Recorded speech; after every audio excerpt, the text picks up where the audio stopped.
Buenas tardes, vamos a comenzar nuestra videoaula número 20 y vamos a comenzar haciendo un poco sobre la termoelasticidad. Vamos a hacer una deducción informal, más vamos a utilizar muchos conceptos físicos para deducir lo que este modelo significa.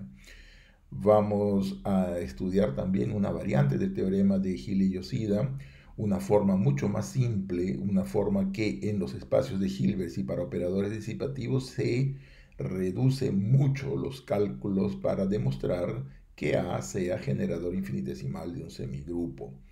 Este va a ser el teorema de Lamerfields o teorema de Liu también. Y finalmente terminaremos esta videoaula mostrando la buena colocación del sistema termoelástico usando esta nueva caracterización dada por Liu.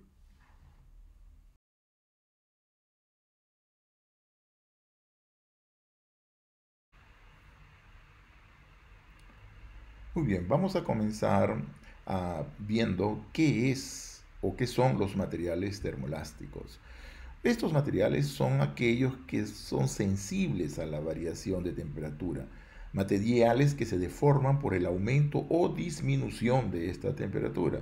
Por tanto, las tensiones varían dentro de estos materiales a través de la dilatación o de compresión de estos objetos. La ley de Hooke, ¿no? Recordemos, afirma que la fuerza elástica es proporcional a la deformación. Juntando esta parte de la ley de Hooke, de la elasticidad y la temperatura, tenemos el concepto de termoelasticidad. O sea, si sigma es la tensión y por epsilon estamos denotando la deformación, la ley de Hooke nos dice que la tensión elástica es igual a alfa por el epsilon. Alfa es conocido también como el módulo de Young y depende del material que estamos trabajando. Muy bien, la tensión por dilatación o compresión, vamos a ponerle un sigma sub t, esto es debido a las dilataciones.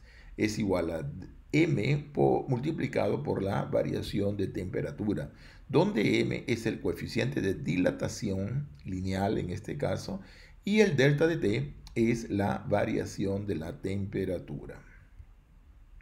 Observemos aquí, tenemos una viga que está sometida a una distribución inicial de temperatura. La parte azul es la parte más fría y los colores más claros constituyen las partes más calientes. Entonces, observemos aquí que la figura representa un material termoelástico con una distribución de temperatura, donde las partes donde la diferencia de temperatura es positiva, o sea, es más cálido que la temperatura del medio ambiente, el cuerpo se dilata, mientras que en la parte más oscura la diferencia de temperatura es negativa y la viga se comprime. ¿Correcto? Esto es importante recordar, vamos a recordar que en todos los problemas en donde aparece la temperatura, siempre tenemos por lo menos dos temperaturas para estudiar. Una de ellas es la temperatura del medio ambiente, que también es llamada de temperatura absoluta, y la denotamos como T sub A. La segunda es la temperatura del cuerpo que estamos estudiando propiamente y la estamos denotando por T. Entonces nosotros lo que vamos a estudiar es la diferencia, o sea, cómo es que la temperatura del cuerpo converge para la temperatura del medio ambiente. O sea, cómo es que la temperatura del cuerpo llega al equilibrio térmico. Muy bien, la ley constitutiva del material nos dice cuál es la relación que existe entre la tensión y la deformación. Entonces, para materiales termoelásticos tenemos un tercer factor que no solamente depende de la ley de Hooke o la deformación, sino también de la diferencia de temperatura. Entonces, la tensión es dada por un sigma sub h, que sería la tensión relacionada a la ley de Hooke, a la propiedad elástica del material, sumada con la tensión proporcionada por las dilataciones o compresiones debido a la presencia de una diferencia de temperatura con relación al medio ambiente. La tensión entonces es producida por la suma de la deformación de Hooke y la tensión es la tensión térmica es debido a las dilataciones y compresiones. Entonces, la ley de Hooke es básicamente alfa multiplicado por ese delta mayúscula que está representando la deformación del cuerpo elástico.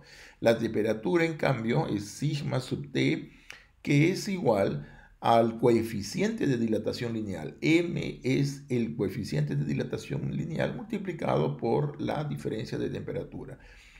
Este coeficiente de dilatación lineal depende mucho del material que estamos estudiando, ¿correcto? Por ejemplo, el mercurio tiene un coeficiente de dilatación lineal que nos sirve para poder observar cómo que se varía la temperatura de nuestro cuerpo en los termómetros, por ejemplo, y así, etcétera. Hay muchas aplicaciones de esto.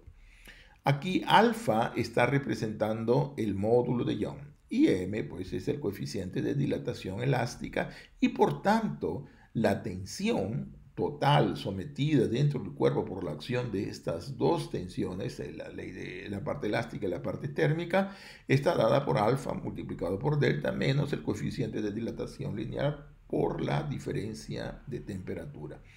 Vamos a ver para el caso unidimensional cómo es que se calcula esta eh, variación de la longitud, ¿no? Esta deformación. Fíjense, cuando tenemos una barra que está en la posición horizontal antes de que ella llegue a su posición de equilibrio, ella tiene una longitud L que es fija. Posteriormente, por la acción de su propio peso o por la acción de fuerzas externas, esta viga se deforma y llega a ocupar el gráfico de lo que sería una función, el gráfico de una función y igual a u de x. Entonces, la deformación que sufre el cuerpo elástico es dado por la diferencia de estas dos longitudes. O sea, si ustedes observan en la primera viga tenemos una longitud L, en la segunda hay una longitud que es mayor que la anterior. Y entonces aquí existe una deformación elástica que es aquella que va a definir la tensión a que está sometida esa barra o esa viga. Entonces, recordando de que la deformación va a ser igual a la deformación del arco menos a la deformación del cuerpo en su estado de reposo. Entonces, es el diferencial de la longitud del arco menos el diferencial de x, que es el diferencial horizontal. Nosotros sabemos por nuestro curso de cálculo 1 que la longitud de arco se mide como la raíz cuadrada de 1 más la derivada de la función del gráfico que acabamos de ver multiplicada por el diferencial de x. Entonces, el diferencial de arco está relacionado con el diferencial de x a través de esa relación. Así tenemos de que la deformación producida sería la diferencia de la longitud de arco menos el d de x, o sea, sería la raíz de 1 más su x al cuadrado menos 1 multiplicado por esa expresión. Y entonces aquí aproximamos la raíz cuadrada de 1 más x al cuadrado es aproximadamente igual a ux. ¿Correcto? Eso es lo que nos da esa expresión.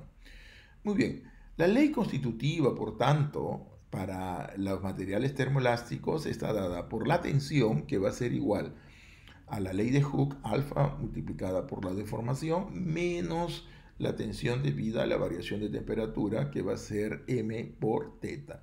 Y como vimos, esto se aproxima a alfa multiplicado por ux. La derivada de u con relación a x está representando la deformación sufrida por las tensiones sometidas a la viga, menos el m delta de teta. La ecuación del movimiento, por tanto, usamos la segunda ley de Newton que nos dice que la masa específica multiplicada por la aceleración es igual a la resultante de las fuerzas actuantes sobre el cuerpo. Entonces, ρ multiplicada por la aceleración, observemos de que u es una función que nos define la posición en cada instante de tiempo, por tanto, su derivada primera con relación a t nos representa la velocidad y la derivada segunda nos representa la aceleración. Tenemos entonces en el primer miembro masa por aceleración y el sigma x está representando la resultante total de las fuerzas elásticas envolvidas envueltas en este problema de la viga. Y observemos que, de acuerdo a nuestro cálculo anterior, derivando el sigma que teníamos anteriormente, esta va a ser igual a alfa veces segunda derivada de u con relación a x menos m veces teta de x. Es donde tenemos entonces nuestra ecuación del movimiento, o sea, sale la ecuación de ondas acrecida sumada en m veces la derivada de la diferencia de temperatura. Observe de que aquí en los modelos termoelásticos no aparece la temperatura del cuerpo y sí la variación de temperatura, la diferencia de temperatura que existe entre el cuerpo que estamos estudiando y la temperatura absoluta del medio ambiente. Por otro lado, vamos a ver qué es lo que sucede con la temperatura del cuerpo de la viga. Entonces, la temperatura de la viga también tiene su propia ecuación y ella también evoluye. Y ella sigue la acción de la ecuación de calor que nosotros ya vimos oportunamente. Entonces, aquí nos queda la ecuación del calor, que es la capacidad térmica multiplicada por la derivada con relación a T de la diferencia de temperatura, menos kappa veces teta de la xx, segunda derivada con relación a la variable espacial. Y esto debe de ser igual a la energía interna que es generada por la acción del movimiento que se realiza en la viga. Entonces, este movimiento, la energía o esta energía debido al trabajo realizado por el movimiento de las deformaciones, se estima como siendo igual a menos m de uxt aproximadamente. O sea, eso nos da una idea de que el movimiento genera calor, o sea, genera trabajo y el trabajo se transforma en calor que influye a la distribución inicial de la temperatura en el cuerpo. Por tanto, tenemos nuestra ecuación del calor que es dada por C teta T menos kappa teta XX más M UXT. Entonces, esta es la ecuación del calor o también llamado balance de la energía. Por tanto, nuestro sistema termoelástico tiene dos ecuaciones. La primera es una ecuación de ondas en donde aparece una perturbación dada por la diferencia de temperatura. Esto es por causa de las tensiones producidas por las dilataciones y compresiones. Y está acoplada, observe que está acoplado con la temperatura, con la distribución de la temperatura de la viga y que es dada por la ecuación C es teta de T menos kappa teta XX más M UXT, ¿no? Todo esto a lo largo de la viga. Este sistema verifica las siguientes ecuaciones de contorno.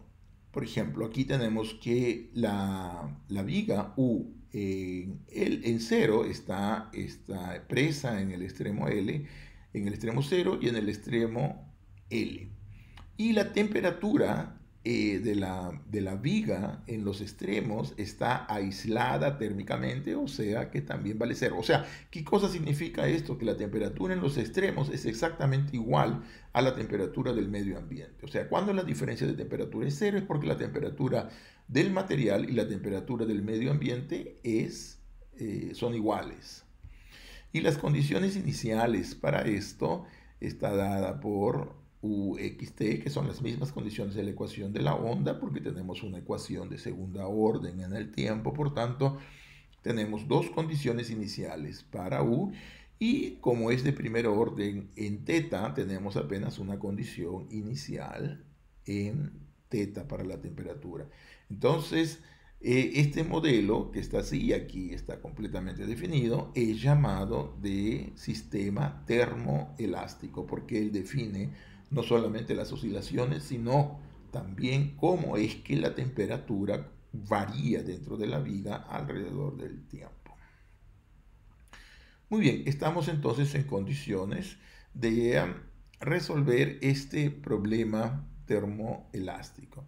Recordemos, el sistema termoelástico está dado por una ecuación hiperbólica o una ecuación de ondas acoplada con la ecuación del calor, que es una ecuación parabólica y que verifica las siguientes condiciones de contorno, que es la condición de Dirichlet y las condiciones iniciales. ¿Qué es lo que tenemos que hacer? Tenemos que verificar que de hecho este sistema está bien colocado, este modelo está bien colocado y de que existe una única solución que depende continuamente de los datos iniciales.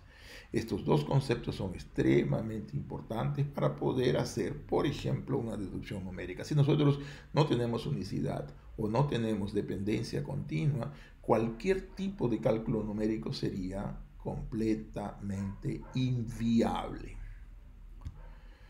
Muy bien, entonces fíjense, nosotros necesitamos básicamente nuestros elementos para poder utilizar la teoría de semigrupos. Primero necesitamos establecer en qué espacio de fase vamos a trabajar, cuál sería nuestro operador A, calcular el dominio de este operador y ver la desigualdad del resolvente según el teorema de Hire-Yoshida. Entonces, nuestro punto de partida es el espacio de fase. Y recordemos que este espacio de fase lo calculamos utilizando el criterio de la energía.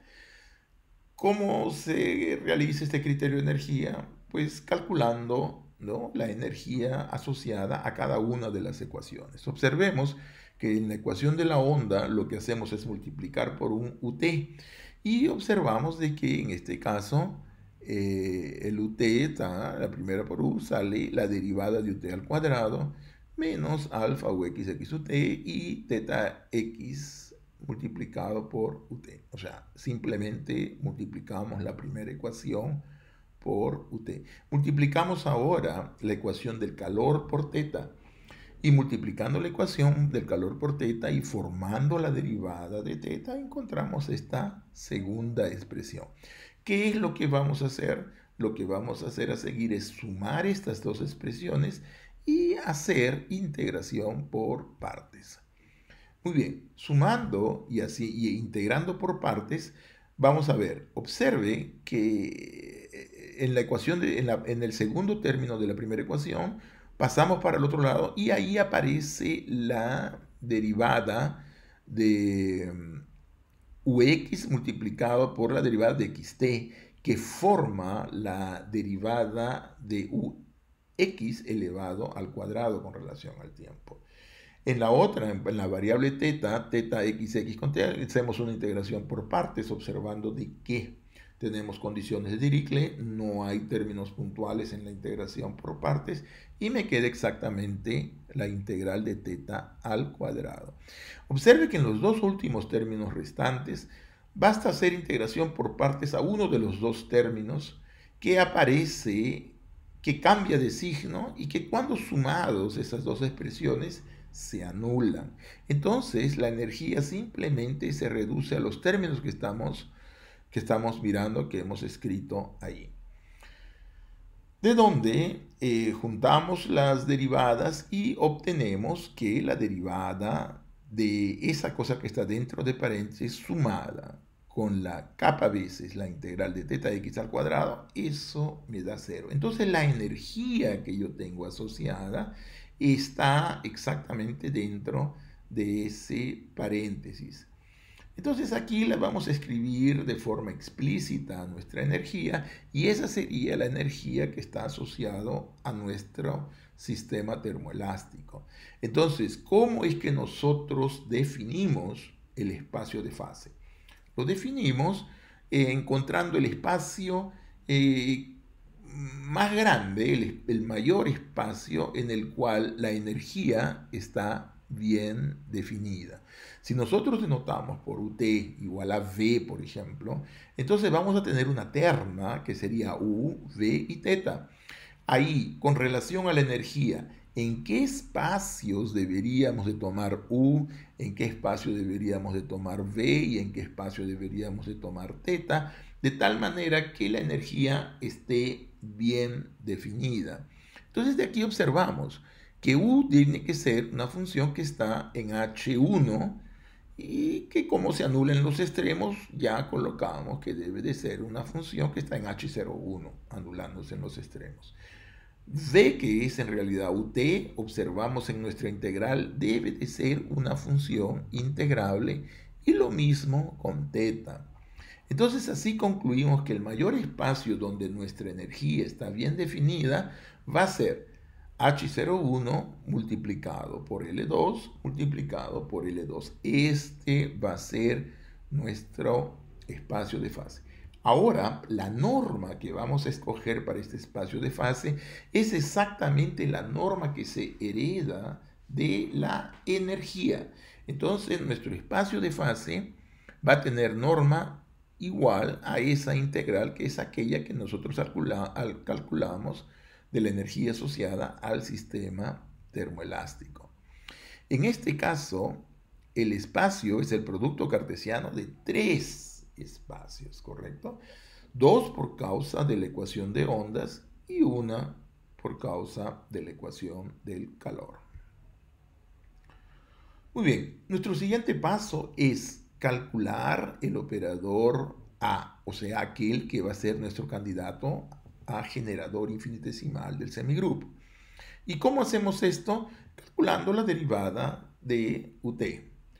Muy bien, entonces recordemos que nuestro vector columna U es igual a U, V y teta. Ahí entonces, derivando esta expresión, nos va a dar igual a la derivada de U. V, recordemos que es UT, por tanto la derivada de UT es UTT. Y finalmente la derivada de teta. Ahí sustituimos los valores de UTT y de UT del sistema termoelástico y obtenemos esta expresión, V, esta matriz, ese vector de tres componentes, en donde están descritas las ecuaciones de onda y del calor respectivamente.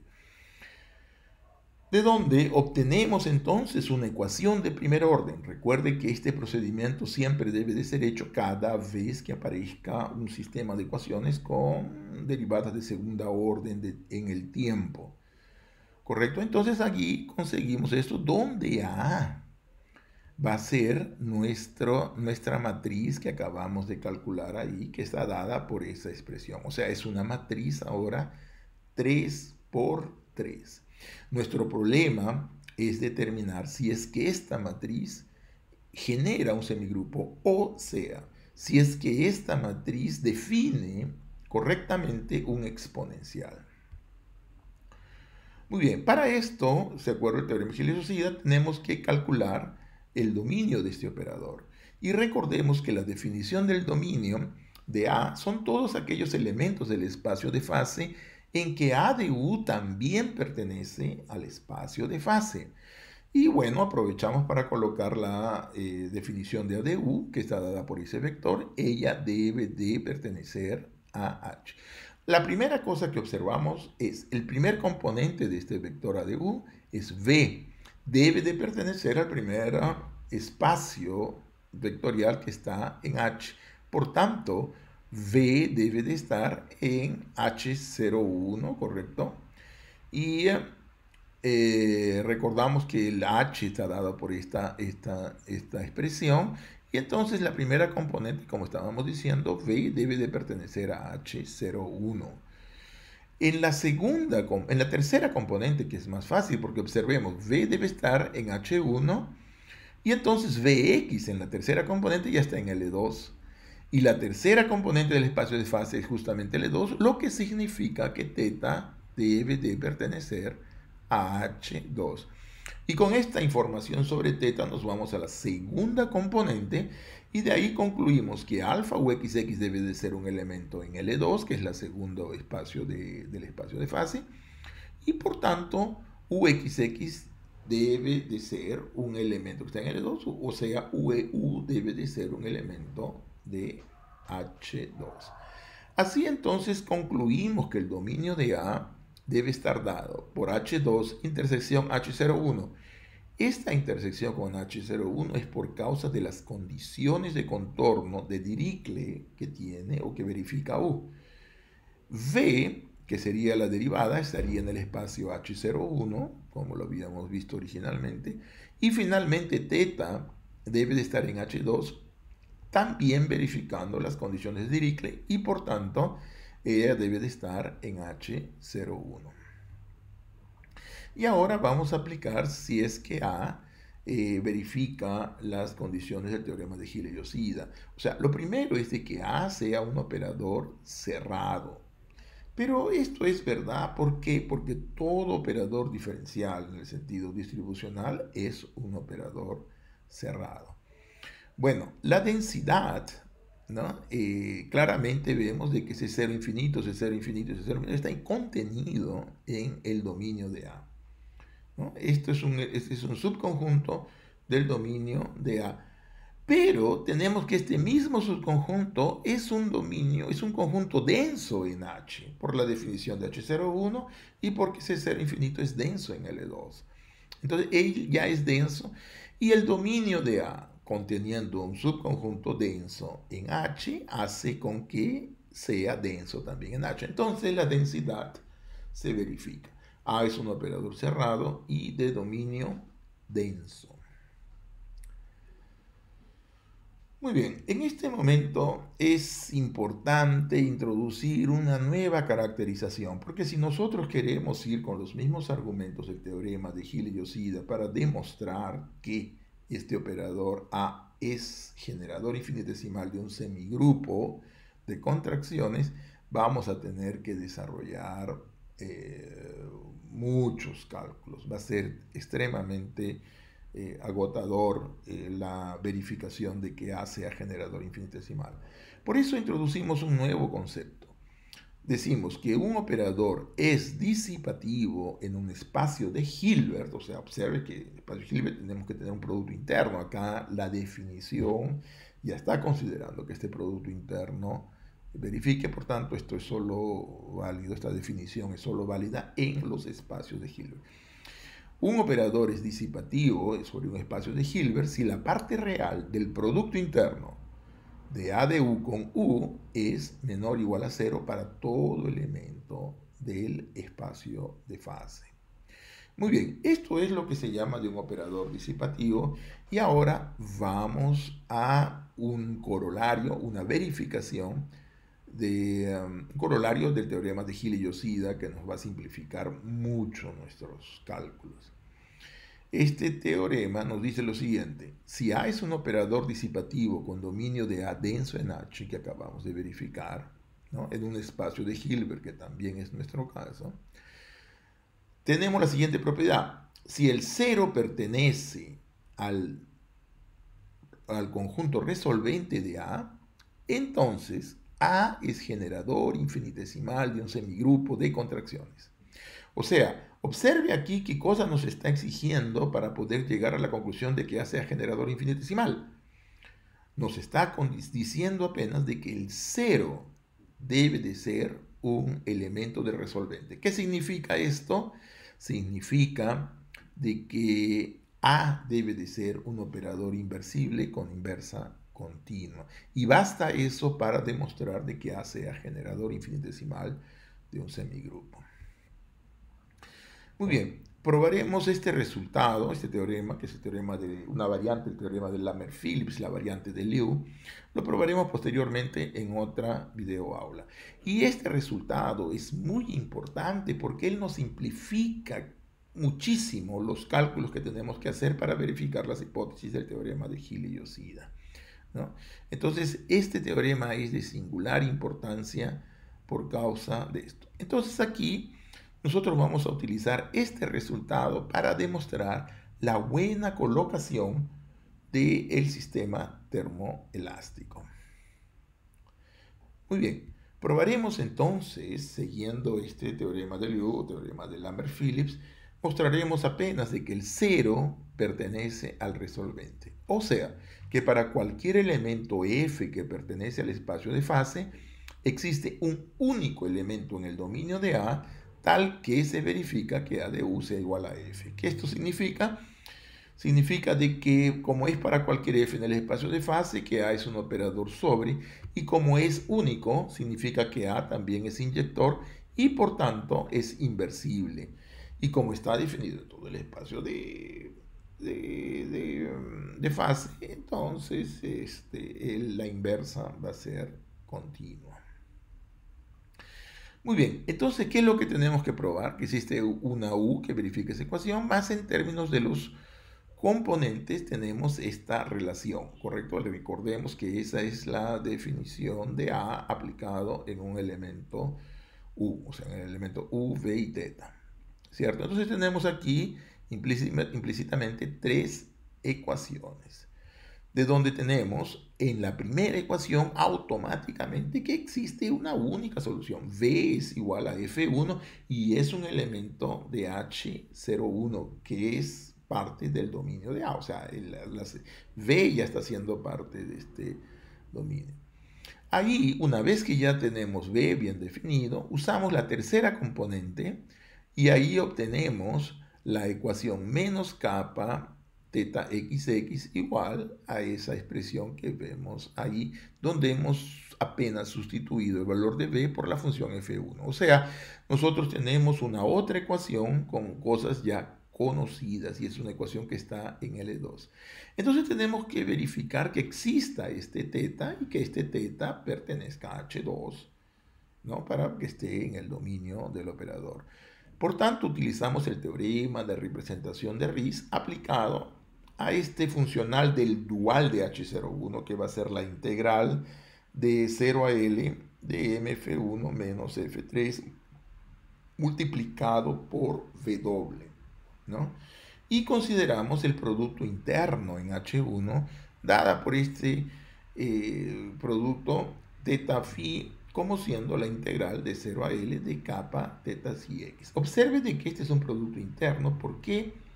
Porque aquí es válida la desigualdad de Poincaré y entonces ella define una norma en el espacio H1.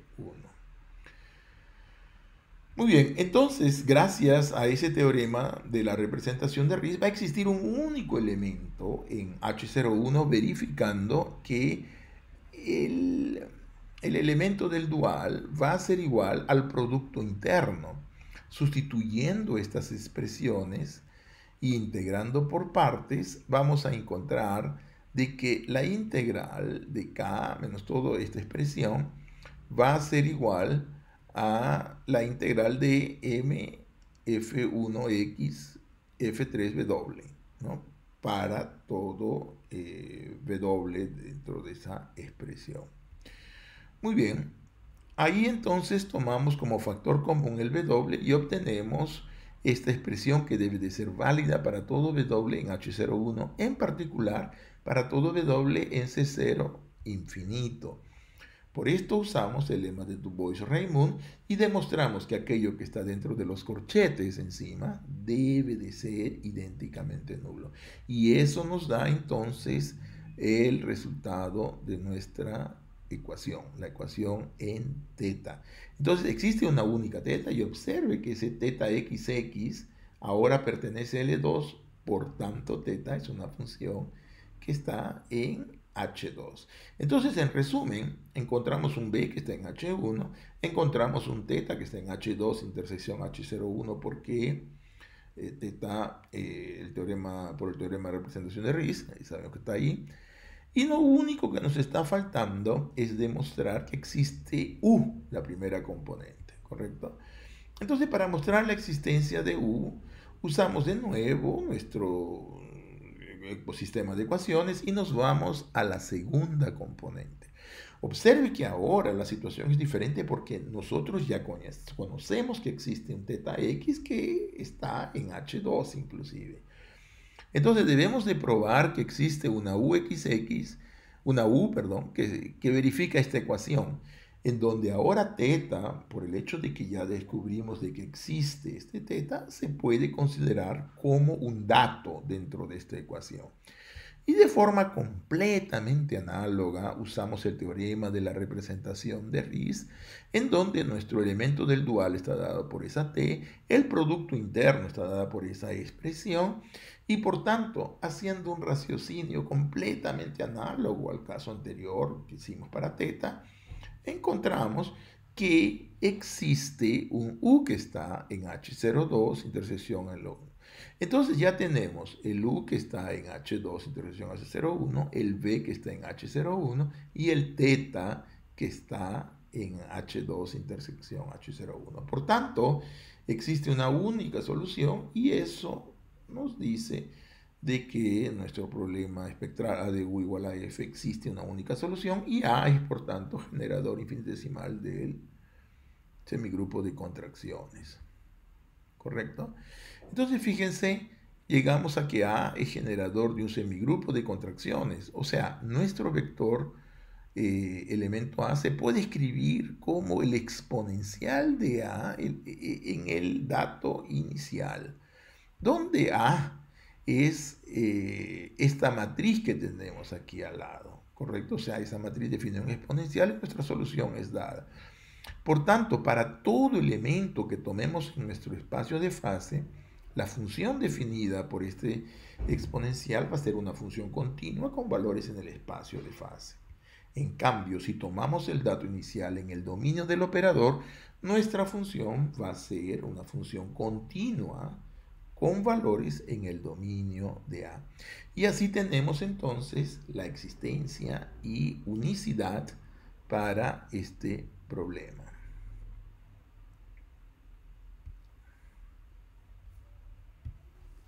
Muy bien, pues jóvenes, llegamos así a la parte final. Vamos a hacer entonces un resumen y conclusiones sobre lo que hemos visto hoy día. Primero, introducimos los modelos termoelásticos haciendo uso de un razonamiento bastante informal para mostrar lo que el sistema termoelástico significa. Entonces, nuestro problema fue resolver un sistema acoplado. De esta vez era una ecuación hiperbólica acoplada con una ecuación parabólica que caracteriza los modelos termoelásticos. Introducimos también el concepto de operadores disipativos, ¿no? En los espacios de Hilbert. Y aquí una novedad teórica importante, el teorema de Lamer-Phillips o la variante de Chuang-Liu, el teorema de Liu, que nos da una forma de simplificar mucho los cálculos que hay que hacer para demostrar vía teorema de Gile-Yoshida que A sea generador infinitesimal de un semigrupo de contracciones. Entonces este teorema de Liu exige apenas de que el operador sea disipativo, tenga dominio denso dentro del espacio de fase y que el cero pertenezca al resolvente, que son propiedades extremadamente simples de verificar, como vimos en este ejemplo. Y finalmente, usando esta variante del teorema de Gile-Yoshida, demostramos la existencia y unicidad del sistema termoelástico.